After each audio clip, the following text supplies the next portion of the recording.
నమస్కారం ఫ్రెండ్స్, మనము భూమి యొక్క విలువలు ఇరు రాష్ట్రాల్లో భూధరలు అసలు భూ విక్రయాలు ఎలా జరుగుతున్నాయి, ఇరు రాష్ట్రాల్లో పట్టణీకరణ ఎలా ఉంది, ఈ పట్టణీకరణ అసలు రహస్యమేమి, ఈ పట్టణీకరణ వల్ల ఊళ్ళల్లో అంటే విలేజెస్లో భూధరలు ఎలా ఉన్నాయి, ఇరు రాష్ట్రాల్లో ఎక్కడ ఇన్వెస్ట్ చేస్తే రాబోయే 10-15 ఏళ్లలో as a investor, as an intelligent investor మనకు భూమి నుంచి సరైన ఫలసాయం అందుతుంది.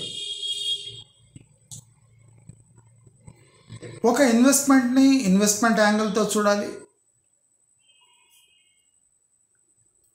ఒక అగ్రికల్చర్ని అగ్రికల్చర్ అవుట్పుట్తో కంపేర్ చేయాలి,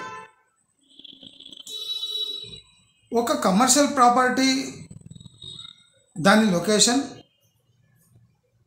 దాని ఎస్ఎఫ్టీ బేస్డ్ ఇన్కమ్ని అంచనా వేయాలి. అంటే భూమి యొక్క వాల్యూ తెలుసుకోవడం అంత ఈజీ కాదు.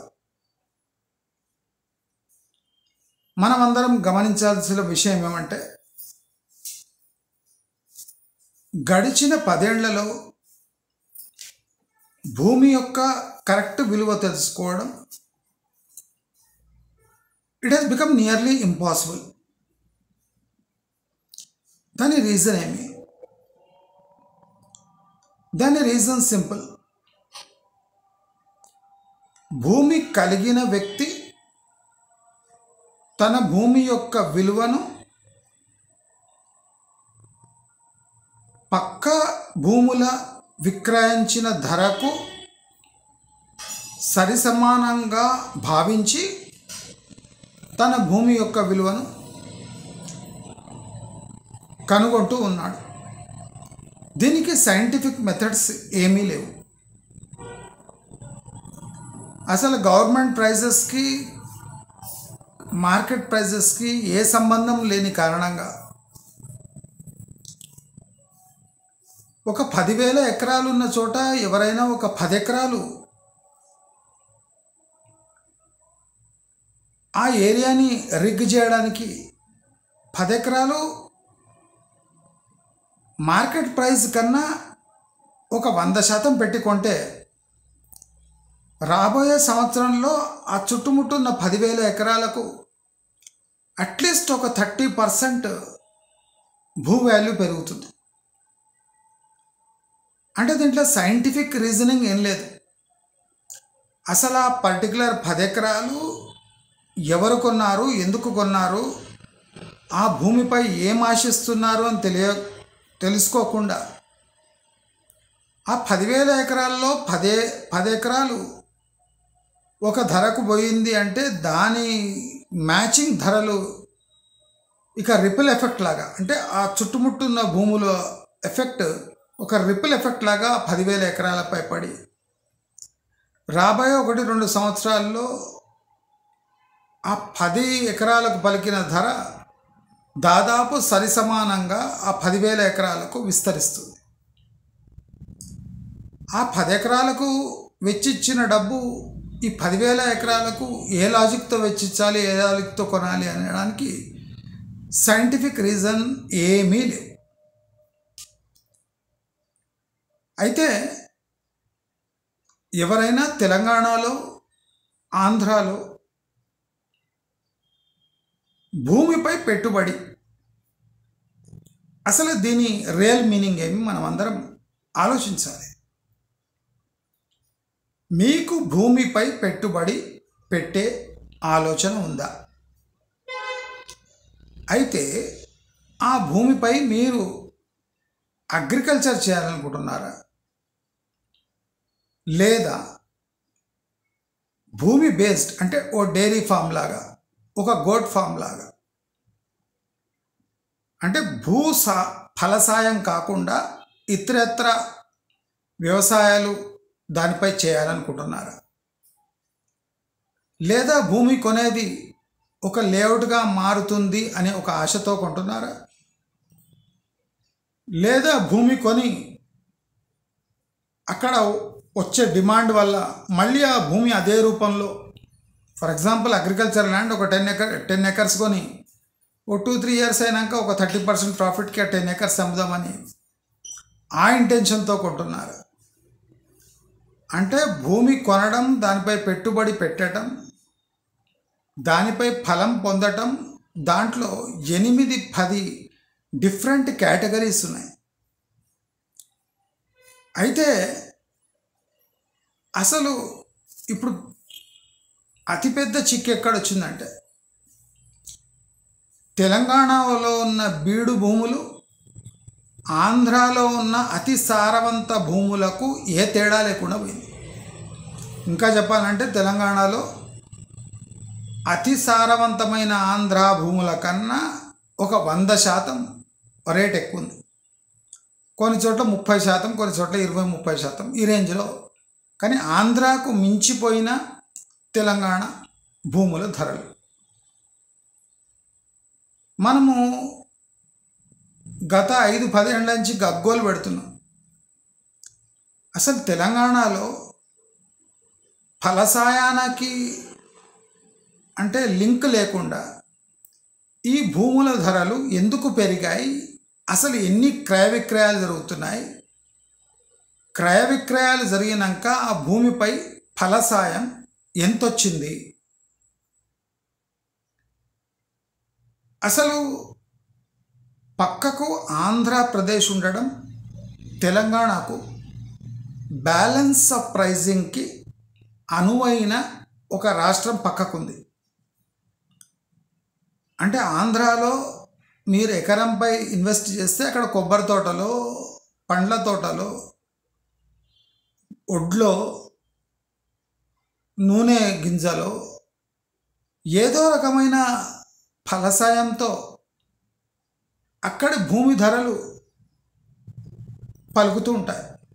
కానీ తెలంగాణలో గడ్డిపోచ్చ కూడా మొలవని తుమ్మ చెట్లు ఉన్న భూములకు ఆంధ్ర భూములంత ప్రైస్ దానికన్నా ఎక్కువ రేట్ రావడం అసలు లాజిక్లెస్.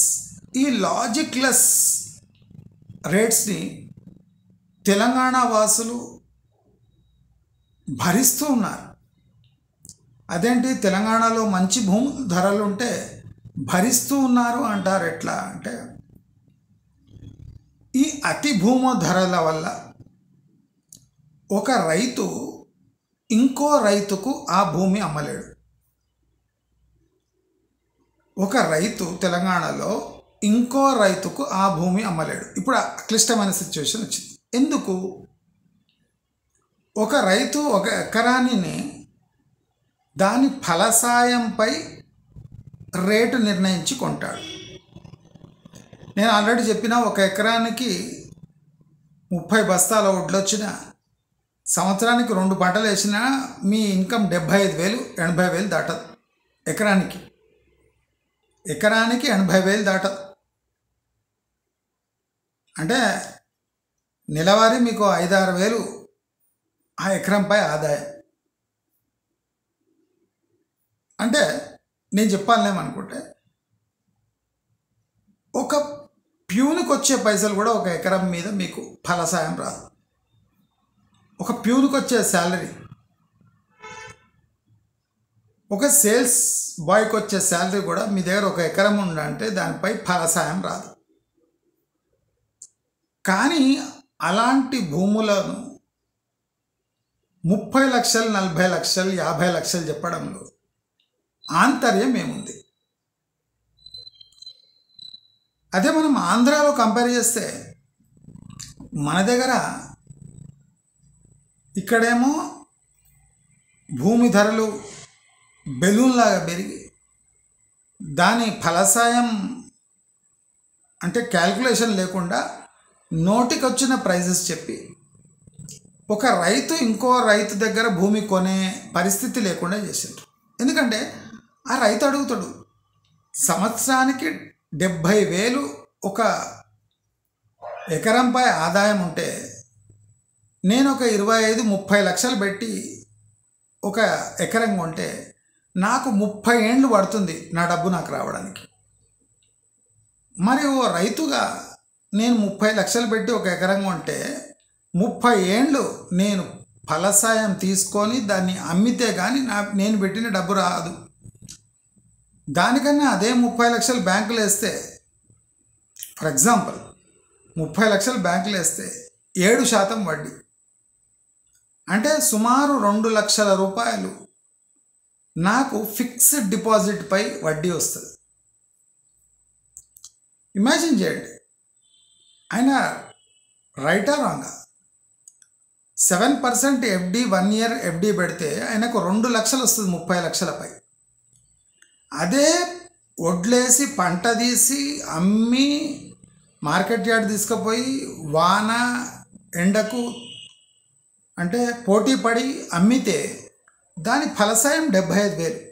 మరి 30 లక్షలు పెట్టి ఒక ఎకరా తెలంగాణలో ఎందుకు కొనాలి ఒక రైతు? ఇప్పటి వరకు దానికి లాజికల్ రీజన్ బీఆర్ఎస్ ప్రభుత్వం ఇవ్వలేకపోయింది. అసలు కాంగ్రెస్ వాళ్లకు బుర్రనే లేదు, మట్టి బుర్ర నా కొడుకు.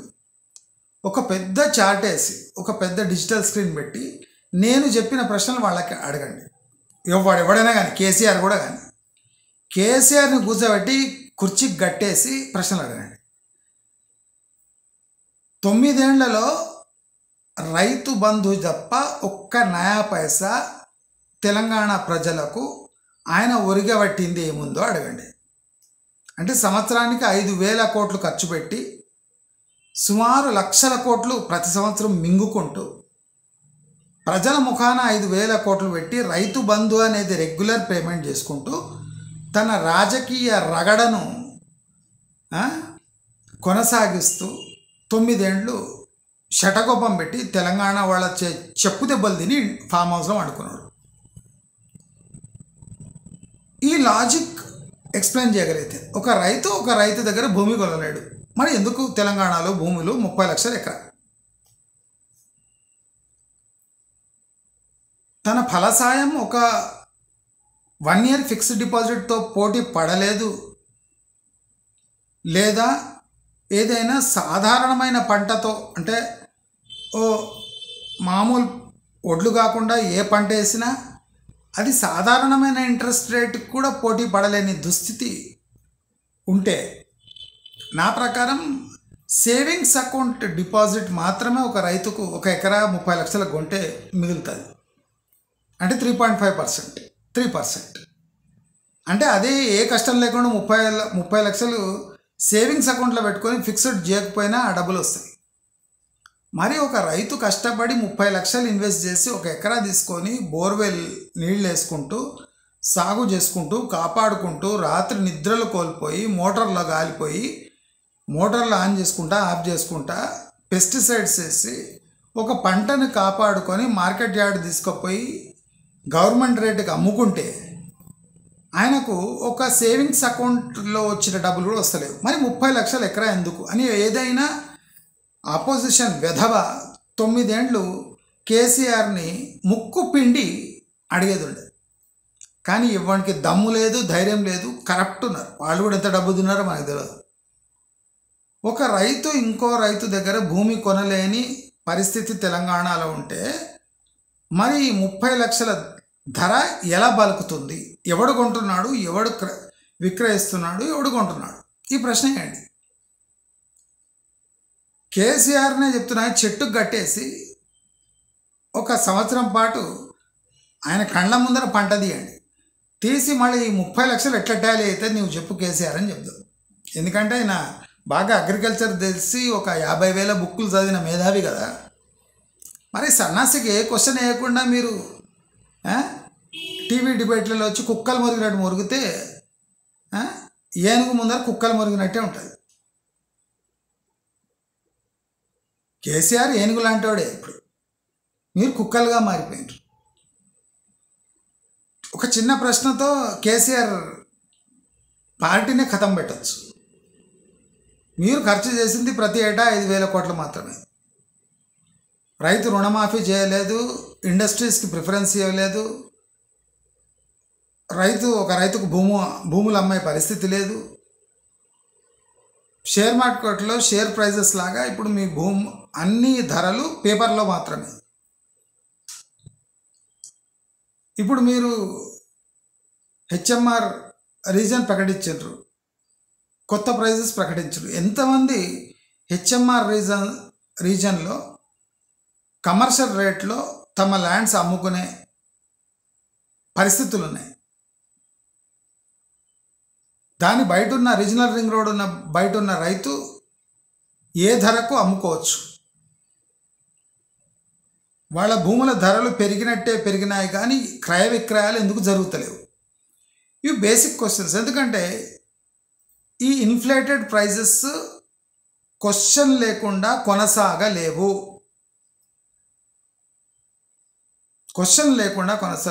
లాజిక్ లేకుండా ఒక ప్రైజ్ని మీరు ఏండ్లు సస్టైన్ చేయలేరు. ఎక్సెప్ట్ కేసీఆర్ లాంటి మేధావి చేయగలడు తప్ప. ఇప్పుడు రైతు బంధు లేట్ అవుతుంది అంటే పంట లేట్ అవుతుంది అని అర్థం. పంట లేట్ అవుతుంది అంటే ఫలసాయం లేట్ అవుతుంది. మరి ఫలసాయం లేట్ అయితే రైతు బంధు రాకపోతే ఇప్పుడు భూముల ధరలు ఈ సంవత్సరం ఎట్లున్నాయి? చేంజ్ కావాలా లేదా? రాబోయే 2-3 సంవత్సరాలకు కూడా రైతు బంధు టైముకు అందదు అంటే ఫలసాయం రాదు. ఫలసాయం రాని భూములకు రేట్లు ఎట్లా బలుకుతున్నాయి? 2-3 సంవత్సరాలుగా రైతు బంధు టైముకు రాదు అంటే భూధరలు పడిపోవాలి కదా. మరి 30 లక్షలు పెట్టుకొని 30 ఏళ్ల దాకా ఫలసాయం పొందకుండా ఒక రైతు ఇంకో రైతుకు 1 ఎకరం ఎలా విక్రయిస్తాడు? అంటే క్రయ విక్రయాలు పడిపోతే దానికి రెస్పాన్సిబుల్ కాంగ్రెస్ ప్రభుత్వమా లేదా ముందున్న ప్రభుత్వమా? మైకు పట్టుకున్న ఒక టోపీ జోకర్ ఉన్నాడు. జోకర్ అని కమెంట్ పెడుతున్నా. అసలు జోకర్ అనేది అనాలి. కౌబాయ్ లాగా వేషం వేసుకొని మైకు పట్టుకొని ఎకరా ₹1,00,00,000 తక్కువ లేదని చెప్పిండు. చెప్పంగానే నెక్స్ట్ 6 నెలల్లోనే సాఫ్ చేసేది పత్తా. అనవసరమైన రేట్లు చెప్పి తన పరపతి పెంచుకోవడానికి, తన భూములకు రేట్లు పెంచుకోవడానికి, తన భూమికి నీళ్ల కోసం ఒక కొండపోచం రిజర్వేరే కట్టుకున్నాడు. అలాంటి మనిషిని మళ్ళీ నమ్మాలంటే దానికో బహిరంగ సబాట. అంటే కాంగ్రెస్ సన్నాసులకు ఏదైనా కౌంటర్ ఇవ్వడం బ్రెయిన్ లేదు, చేత కాదు. అయితే తెలంగాణలో అర్థం కాని భూమి ధరలు ఇట్లున్నాయి. మరి ఆంధ్రాలో కూడా అర్థం కాని భూమి ధరలు ఉన్నాయి. అది ఎట్లా వివరిస్తా. ఇప్పుడు కర్నూలు నుంచి మీరు చిత్తూరు బార్డర్ వరకు అంటే కడప, సుమారు కడప వరకు, మీకు నెల్లూరు కూడా ఎక్కడ ఫలసాయాన్ని బట్టి ధరలు లేవు. ఫలసాయం కన్నా తక్కువనే ధరలు. 2 లక్షలు, 3 లక్షలు, 5 లక్షలు, 6 లక్షలు ఎకరా. అంటే భూమి సాంద్రత, భూమి యొక్క అంటే ఫర్టిలిటీ ఈ రాయలసీమల, చిత్తూరుల, నెల్లూరు కన్నా ఎక్కువ తెలంగాణలో ఉన్నాయా? కర్నూలు ఉన్నాయా? కర్నూలు బార్డర్ క్రాస్ చేయగానే రేట్లు పడిపోతాయి. తెలంగాణలో 25-30 లక్షలు, బార్డర్ క్రాస్ చేయగానే కర్నూలులో 5 లక్షలు, 6 లక్షలు, 8 లక్షలు. అంటే స్టేట్ అనగానే దాని సారం పెరిగిపోతుందా? అగ్రికల్చర్ ల్యాండ్స్ పెరగదు కదా. సారం అట్లే ఉంటుంది, వాన పడే శాతం అట్లే ఉంటుంది, రైతులు అట్లే ఉంటారు. అన్నీ ఉన్నాక ఈ రాయలసీమలో ఫలసాయం కన్నా తక్కువ రేట్లు ఎందుకు పలుకుతున్నాయి? దీనికి ప్రభుత్వ కారణమా లేదా అక్కడ పెట్టుబడులు పెట్టి దిగుబడి తీయలేకపోతుండ్రా? అంటే కరువు సమస్య, వెనుకబడిన రీజను, ఫ్యాక్షనిజము, వాన పడకపోవడం, ఇది అక్కడ రీజన్ అని చెప్తుండ్రు. మళ్ళీ తెలంగాణలో మంచి వర్షాలు పడి సస్యశ్యామలంగా మారి ప్రతి ఒక్క ఎకరానికి నీరంది దాని విలువ 30 లక్షలు ఉందా? నేను ఇది ఎందుకు ఎక్స్ప్లెయిన్ చేస్తున్నా అంటే భూమిపై పెట్టుబడి అంటారు కదా, పెట్టుబడి పెట్టేటోడు ఒక్క ఎకరం కూడా తెలంగాణలో కొనొద్దు. కర్నూలు క్రాస్ చేస్తే 8 లక్షలు 6 లక్షలు మ్యాక్సిమం 10 లక్షలు, ఇటు దిక్కొస్తే 25 లక్షలు 30 లక్షలు. అంటే 10 రూపాయల టికెట్ కొని బస్సులోంచి ఇక్కడి నుంచి అక్కడ పోతే మనకు ఎకరానికి 20 లక్షలు మిగులుతున్నాయి. 10 రూపాయల టికెట్ తీసుకొని కర్నూలు ఇక్కడి నుంచి వనపర్తి టు కర్నూలు దాటితే, వనపర్తి బ్రిడ్జ్ దాటితే మనకు 20 లక్షలు మిగులుతున్నాయి. మళ్ళీ 10 రూపాయల టికెట్ ఈజీగా తీసుకోవచ్చు. ఎందుకు చావాలి ఇక్కడ? అసలు దానికి రీజన్ ఏముంది? ఈ 25-30 లక్షలకు ఆ భూమి సారానికి, అక్కడున్న 5-6 లక్షలకు 10 లక్షలకు భూమి సారానికి ఏమన్నా తేడా ఉందా? లేకుంటే అలా ఎలా కొనసాగుతున్నాయి? అంటే తెలంగాణ అని ఫర్ ఎగ్జాంపుల్ కర్నూలుని తెలంగాణలో కలిపేస్తే అక్కడ కూడా 30 లక్షలు అయిపోతాయి అనుకుంటా. నెల్లూరుని తెలంగాణలో కలిపేస్తే 30 లక్షలు, అనంతపూర్ని తెలంగాణ కలిపేస్తే 30 లక్షలే. ఇదే తెలంగాణ అన్నదనుకోండి, మీ 3 జిల్లాలు మాలో వచ్చేయండి, ఎకరా 30 లక్షలకు పలికిస్తా అంటే అనంతపూరు, నెల్లూరు, కర్నూలు 3 జిల్లాలు వచ్చి, కడప కూడా కలుస్తుంది కావలిస్తే, వచ్చి తెలంగాణలో కలిసిపోతారు. ఎందుకంటే 5, 6, 3, 4 లక్షలు 6 లక్షలు ఉన్న భూములు ఒక్కసారి 30 లక్షలు అవుతుందంటే రైతులంతా గుంపు గుత్తగా వచ్చి తెలంగాణలో మర్జ్ అయిపోతారు. మళ్ళీ రైతులు ఎందుకు అట్లా ఆందోళన చేస్తలేరు? పక్కకు 30 లక్షలు ఉన్నాక తెలంగాణలో బ్రిడ్జ్ క్రాస్ చేస్తే కనిపిస్తుంటుంది తెలంగాణలో 30 లక్షలు బోర్డు, కర్నూలుకు రాగానే 6, 8, 10. ఎందుకట్లా? మేమేం పాపం చేసుకున్నామని ఆంధ్ర రైతులు ఎందుకు అడుగుతలేరు? ఆంధ్ర రైతులకు ఆ 8 లక్షలు 6 లక్షలు కరెక్ట్ అనిపిస్తుంది రేటు.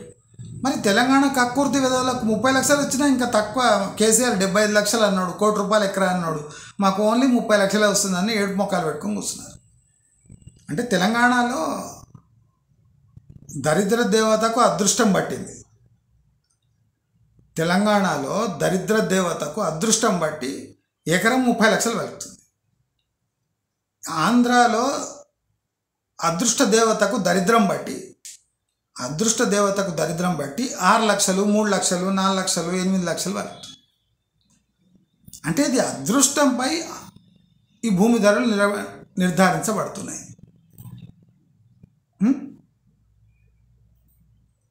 అంటే పక్క సెంట్రల్ ఆంధ్రాలో కూడా, కోస్తా రీజన్లలో కూడా తెలంగాణ బీడు భూముల ధరలు లేవు. చేతితో దోగితే నీళ్ళు వచ్చే సస్యశ్యామలమైన డెల్టా ప్రాంతాల్లో కూడా, ఇక్కడున్న కొండ ప్రాంతాలు, గుట్ట ప్రాంతాలు, బీడు భూములకు కూడా దానికన్నా ఎక్కువ రేట్లు ఉన్నాయి. మరి ఎప్పుడైనా ప్రశ్నించుకున్నారా? మళ్ళీ ఆంధ్ర వాళ్ళు కూడా చేయొచ్చు కదా ఆందోళన. మా ఎకరా 2 కోట్ల కన్నా తక్కువ ఉండొద్దు. తెలంగాణలో దరిద్ర భూములే 30 లక్షలు ఉన్నాక మా భూమి 3 పంటలు వెళ్తున్నాయి. తిక్క రేగితే 4వ పంట కూడా తీస్తామంటారు ఆంధ్ర వాళ్ళు. కొబ్బరి చెట్లన్నీ నాటి, బత్తాయి చెట్లన్నీ నాటి, ఇక ఏమో నాటి తీస్తారు. ఆంధ్ర వాళ్ళు అంటే గ్యారంటీ అగ్రికల్చర్లో టాప్ వాళ్ళు. మరి వాళ్ళు ఆందోళన చేస్తలేరు. ముదనష్టపు తెలంగాణ భూములు 30 లక్షలు వెళ్తే మా భూమి ఎందుకో మళ్ళీ 10 లక్షలు 15 లక్షలు అంటుండ్రు ఎక్కడ? అసలు మా ప్రభుత్వంలో ప్రాబ్లమా? రేవంత్ రెడ్డి పెద్దోడా, కేసీఆర్ పెద్దోడా, చంద్రబాబు నాయుడు చిన్నోడా, జగన్ చిన్నోడా తెలుస్తలేదు. భూమి సాంద్రత, భూమి ఫలసాయం, భూమి యొక్క సారము 10 రెట్లు ఎక్కువ ఉంది ఆంధ్రాలో. మళ్ళీ అది కాకుండా చేపల చెరువులు, రొయ్యల చెరువులు అన్నీ అవే రేట్లు. పెద్ద రైతు కూడా మన తెలంగాణలో ఎకరం సన్నకారు రైతులకు ఈక్వల్ కాడు. ఎందుకంటే మన ఆస్తి విలువ వీడాస్తి విలువ ఒకటే. అక్కడ 5 ఎకరాలు ఉన్నాడు, ఇక్కడ 1 ఎకరాలు ఉన్నాడు, ఇద్దరు ఈ ఎకరా ఉన్నాడు పెద్ద రైతు తెలంగాణలో, 5 ఎకరాలు ఉన్నాడు చిన్న రైతు ఆంధ్రాలో. అంటే ఇక్కడ ప్రజలు డిమాండ్ చేస్తలేరా ఆంధ్రాలో? ఇంత ఫలసాయం వచ్చినా మా ధరలు ముదనష్ట 10 లక్షలు 15 లక్షలు 20 లక్షలు దాటలేవు. వైజాగ్ అటువంటి ప్రాంతాల్లో ఎకరా 2-3 కోట్లు 5 కోట్లకు పోతుంది. అంటే వైజాగ్ దగ్గర భూముల క్వాలిటీ పెరిగిపోయిందా? మరి కోనసీమ జిల్లాలో కొబ్బరి చెట్లు తోటలు ఉన్న జిల్లాలో కూడా ఆ రేట్లు లేవు. పామాయిల్ తోటలో కూడా ఆ రేట్లు లేవు. రాయలసీమ చీని బత్తాయి తోటలో కూడా ఆ రేట్లు లేవు. మామిడి తోటలో కూడా రేట్లు లేవు. మరి మీకు ఎట్లా వచ్చినాయి రేట్లు తెలంగాణలో? ఒకసారి సాయిల్ టెస్టింగ్ ఏమైనా చేపిద్దామా? భూమిపై పెట్టుబడి పెట్టేవాళ్ళు అగ్రికల్చర్ చేద్దాం. అగ్రికల్చర్ చేయడానికి 30 లక్షలు పెట్టి తెలంగాణలో ఎందుకు కొనాలి? రాయలసీమలో పోతే 5 లక్షలు ఎకరా, 10 ఎకరాలు కొనండి, 50 లక్షలు ఇస్తే అక్కడ సంతోషంగా రైతు గంతేస్తాడు. 10 ఎకరాలు కొనండి, ఇక్కడ ఎందుకు కొంటారు ఎకరం? ఏం బొచ్చులా చేస్తారు అగ్రికల్చర్ తెలంగాణలో? మీరు భూమిపై అగ్రికల్చర్ చేయాలనుకుంటారు కదా, సాఫ్ట్వేర్ జాబ్ వదిలి అగ్రికల్చర్ వైపు మళ్ళీ ఒక రైతు అని వేస్తారు కదా, వాడు ఎకరం కొనే బదులు రాయలసీమలో పోతే 10 ఎకరాలు వస్తాయి. మామిడి తోట వేసుకో, చీని బత్తాయి వేసుకో, బుడ్డలు వేసుకో. వేరుశనగలు బుడ్డలు అంటే మావినారు భాష. బుడ్డలు వేసుకో, పామాయిల్ తోటలు వేసుకో, ఏమైనా వేసుకో. ఎండికేస్తలేరు. ఇక్కడ ఎకరం కొనేవాళ్ళు 10 ఎకరాలు కొనండి రాయలసీమలో. వ్యవసాయం చేయండి, ఎవడొద్దంటాడు? అన్నీ చీపే అక్కడ. లేబర్ కూడా అవైలబుల్ రాయలసీమలో. ఆంధ్రాలో దొరకరు కానీ రాయలసీమలో అవైలబుల్. మరి ఇక్కడ తెలంగాణలో 1 ఎకరం 2 ఎకరాల్లో ఫ్యాక్టరీ పెట్టే బదులు రాయలసీమలో ఫ్యాక్టరీ పెడితే మీకు 10 ఎకరాలు పెట్టవచ్చు. చీప్ లేబర్, ట్రైన్ చేస్తే ట్రైన్ అయిపోయే లేబర్, అవసరం ఉన్న లేబర్, ఆసక్తి ఉన్న లేబర్. ఇండస్ట్రీ స్టార్ట్ చేద్దామన్నా, వ్యవసాయంలో దిగుదామన్నా, భూమిపై పెట్టుబడులు పెట్టాలన్నా అసలు తెలంగాణ ఏ పారామీటర్లో కూడా సరిగ్గా తూగుతలేదు. అయినా తెలంగాణలో రేట్లు ఎట్లున్నాయి? ఈ ప్రశ్న ఆంధ్ర నుంచి రావాలి. తెలంగాణ వాళ్ళకు ఫ్రీలో దొరుకుతుంది రేటు కనుక వాళ్ళు అన్నీ మూసుకొని వెయిట్స్ చూస్తున్నారు. మన కేసీఆర్ చెప్పిన ₹1,00,00,000 ఎకరా ఎప్పుడు వస్తుంది? వడ్ల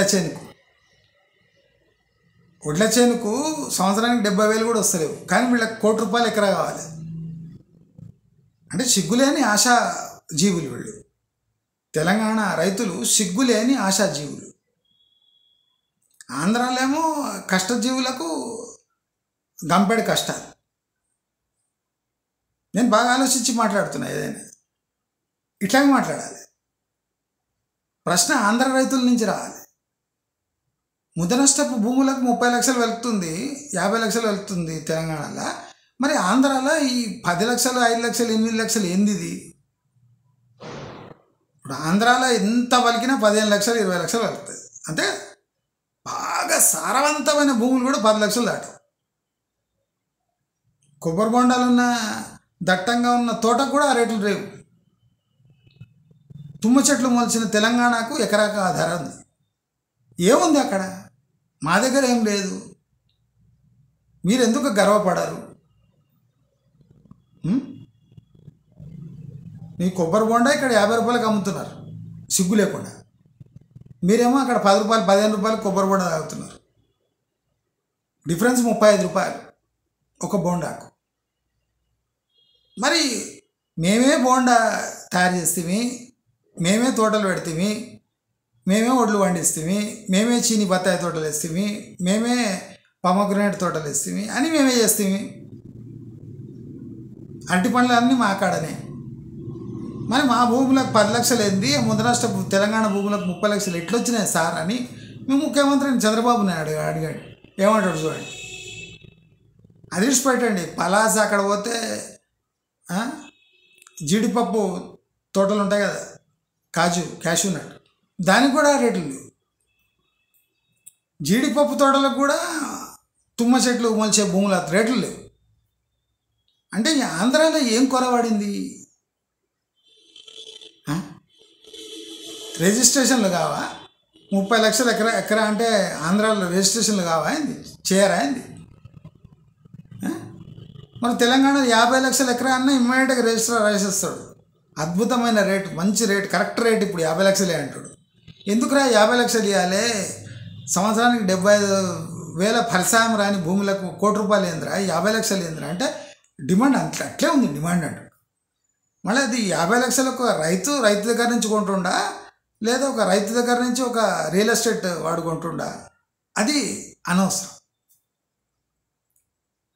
హైదరాబాద్ నుంచి 150 ఎకరాల్లో ఒక 10 ఎకరాల తుమ్మ చెట్ల తోట, ఎకరా 30 లక్షలు, దాంట్లో కమర్షియల్ బిట్లు. తెలంగాణలో జోక్స్ మామూలుగా ఉండవు. హైదరాబాద్ నుంచి 150 కిలోమీటర్లు మాత్రమే మట్టి రోడ్డు, ఒక 5 కిలోమీటర్లు మాత్రమే అక్కడ ఒక 10 ఎకరాల తుమ్మ తోట, 35 లక్షలు ఎకరా కేవలం. దాంట్లో మీకు కమర్షియల్ బిట్లు కావాలన్నా ఇమ్మీడియట్గా ప్లాట్లు చేసి ఇక్కడ ఇల్లు కట్టుకోవచ్చు అంటాడు.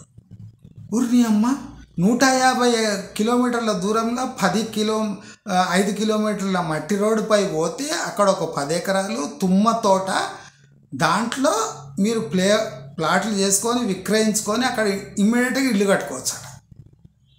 ఇది నమ్మాలి. ఆంధ్రాలో హైవే పక్కనే ఉంటుంది. అది 8 లక్షలు 10 లక్షలు 15 లక్షలకి ఎక్కువ పోదు. ఎందుకురా అంటే కొబ్బరి తోటలు ఉన్నాయి, కొబ్బరి తోటల నుంచి లక్షల ఫలసాయం వస్తుంది, ఓట్లు వండుతాయి, బుడ్డలు వండుతాయి, అని వండుతాయి. కానీ గుద్దల దమ్ము లేదు ఆ రేట్లు పెట్టడానికి. అంటే ఆంధ్ర వాళ్ళలో మన ప్రాబ్లం ఉన్నట్టు. ఇక్కడ తుమ్మ చెట్లు అమ్మేస్తుండ్రు, తుమ్మ తోట. మళ్ళీ దాంట్లో ఏం వండుతలేదంటే కష్టం కాదు. అందుకోసం తెలంగాణలో తుమ్మ తోట కేవలం 150 కిలోమీటర్ల దూరం హైదరాబాద్ నుంచి. మట్టి రోడ్ 5 కిలోమీటర్లు మాత్రమే. మట్టి రోడ్డుకు 2వ బిట్టు మాత్రమే తుమ్మ తోట. ఇమ్మీడియట్గా లేఅవుట్ వేసుకొని ఇండ్లు కట్టుకోవచ్చు. ఆ తోటకున్న మంచి గుణం ఏమంటే అక్కడ ఎలక్ట్రిక్ పోల్ ఉంది.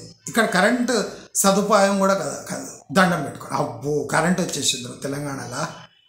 అమ్మా ఇంకేం కాదు, భూమికి ఒక పోల్ ఉంది, 5 కిలోమీటర్ల మట్టి రోడ్ ఉంది, కేవలం 150 కిలోమీటర్లు హైదరాబాద్ నుంచి. ధర 30-35 లక్షలు, రేపు 50 లక్షలు కాబోతుంది. దానికన్నా ముందే ఈ అవకాశాన్ని సద్వినియోగం చేసుకొని లేఅవుట్లు వేసేసి అక్కడ ఇల్లు కూడా హెచ్ఎండిఏ పర్మిషన్ తీసుకోండి. డిటిసిపి ఉంటే దాన్ని ధర్నా చేసిందంటే హెచ్ఎండిఏ చేస్తారు. ఏం లేదు, ఎంఆర్ ఆఫీస్ ముందర పోయి ధర్నా చేయండి. డిటిసిపి వద్దు, హెచ్ఎండిఏ ముద్దు అనగానే వాడు ఒక స్టాంపు గుద్ది మీకు ఇచ్చేస్తాడు. అది హెచ్ఎండిఏ లేఅవుట్ అయిపోతుంది. కేవలం 150 కిలోమీటర్ హైదరాబాద్ నుంచి. కూతవేటు దూరంలో కూ అంటే హైదరాబాద్ నుంచి ఓ అని వినిపిస్తుంది. కూతవేటు హైదరాబాద్ నుంచి 150 కిలోమీటర్ల కూతవేటు దూరంలో కూ కూ అంటే అక్కడ రియల్ ఎస్టేట్ బ్రోకర్ కూడా తుర్కోలు అంటారు, వాళ్ళు చెప్తారు. ఇది అద్భుతమైన భూమి సార్, ఇది కూతవేటు దూరంలో అంటాడు. ఇక్కడ నమాజ్ అయినామంటే హైదరాబాద్ వినిపిస్తా సార్, కేవలం 150 కిలోమీటర్లే అంటాడు. అబ్బా మనం నిజమే అనుకోవాలి, వాడు నమాజ్ అవుతే 150 కిలోమీటర్లు వినిపిస్తాట, ఈజీగా తీసుకోవచ్చు. రేపు ఇక్కడి నుంచే ట్రిపుల్ రింగ్ రోడ్ అని వస్తుంది. అంటే ఒక రింగ్ రోడ్ అవుతుంది, రీజనల్ రింగ్ రోడ్ అయ్యి దానిపై ఇంకో రీజనల్ రింగ్ రోడ్ అయ్యి దానిపై ఇంకో రీజనల్ రింగ్ రోడ్ అయ్యి ఆంధ్ర టచ్ అవుతుంది రీజనల్ రింగ్ రోడ్. అప్పుడు ఈ భూముకు ఏం లేదన్నా 2 కోట్లు ఎకరా. అంటే మార్కెటింగ్ ఇంత దారుణంగా ఉన్న తెలంగాణలో భూమి ధరలు అలా ఉన్నాయి. భూమిపై పెట్టుబడి పెట్టే వాళ్ళంతా దరిద్రపు కొంపలో పెడుతున్నారు. సారీ, భూసారంపై ఫలసాయంపై మాట్లాడితే తెలంగాణలో అంతా దరిద్ర భూములే. అంటే ఇక్కడ అర్థం కాని సిచ్యువేషన్. ఆంధ్ర నుంచి వలస వచ్చి తెలంగాణలో ఉండి తెలంగాణలో బీడు భూములకు అత్యధిక ధరలు పే చేస్తుంది ఆంధ్ర వాళ్ళే. ఆంధ్రాలో అత్యధిక ఫలసాయం ఉన్న భూములకు అతి తక్కువ ధరలు పే చేస్తుంది ఆంధ్ర వాళ్ళే. దీంట్లో ఎవరు తప్పు? క్లియర్లీ ఆంధ్ర వాళ్ళే. ఇప్పుడు తెలంగాణ వాడు పోయి ఆంధ్రాలో మంచి ఫలసాయం ఉన్న కొబ్బరి తోటలు 15-20 లక్షల రూపాయలు పర్ ఎకరా ఎవడన్నా తెలంగాణ వాడు వచ్చి కొంటుండా? కొట్టలేడు. ఎందుకంటే 30 లక్షల ఎకరా భూమి అమ్ముడు పోతలేదు తెలంగాణలో.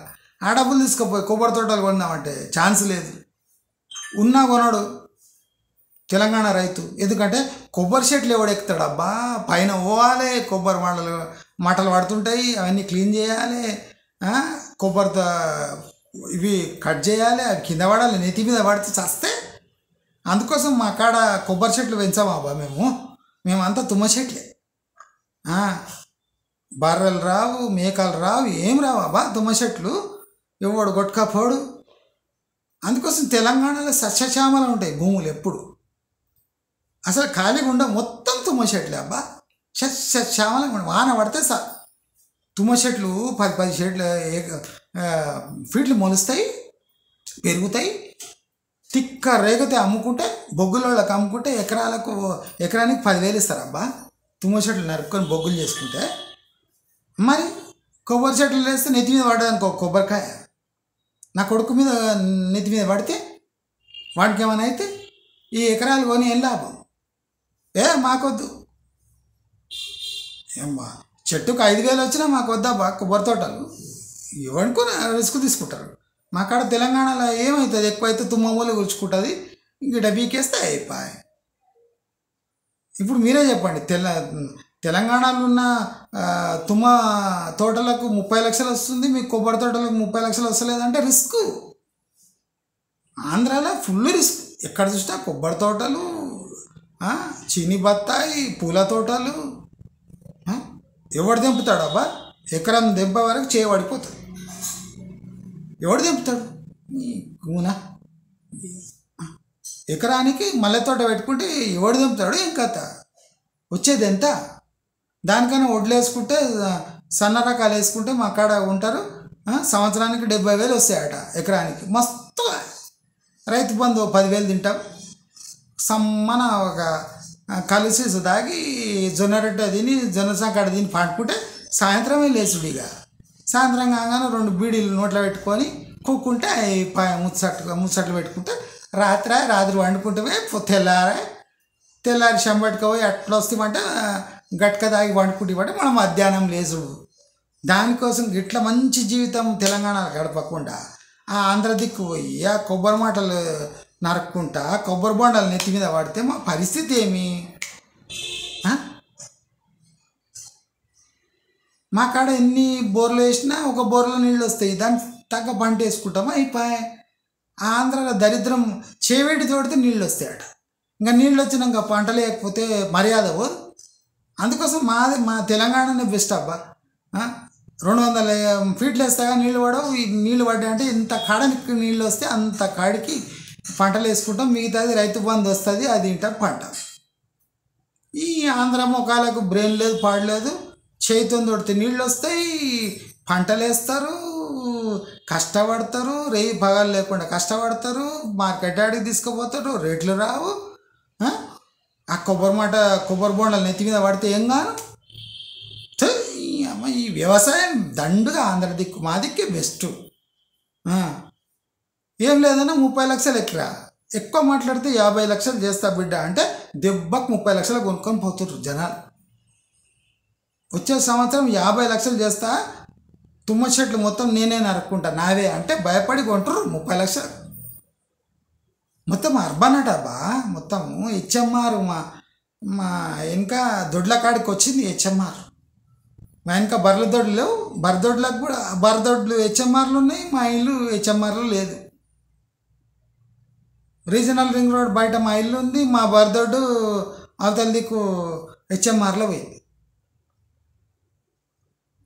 మా 10 ఎకరాల కన్నా ఎకరా బర్రెదొడ్డి రేట్ ఎక్కువ ఉంది కదబ్బా. మళ్ళీ తెలంగాణలో భూధరలు భూదందా ఎందుకు జరగదు? ఇట్లా జరుగుతుంది. అనుకూలమైన ప్రభుత్వం. రైతు బంధు ఇప్పుడు కాకపోయినా చచ్చే ముందు ఇస్తారు, అప్పుడు లెక్కేసుకుందాం.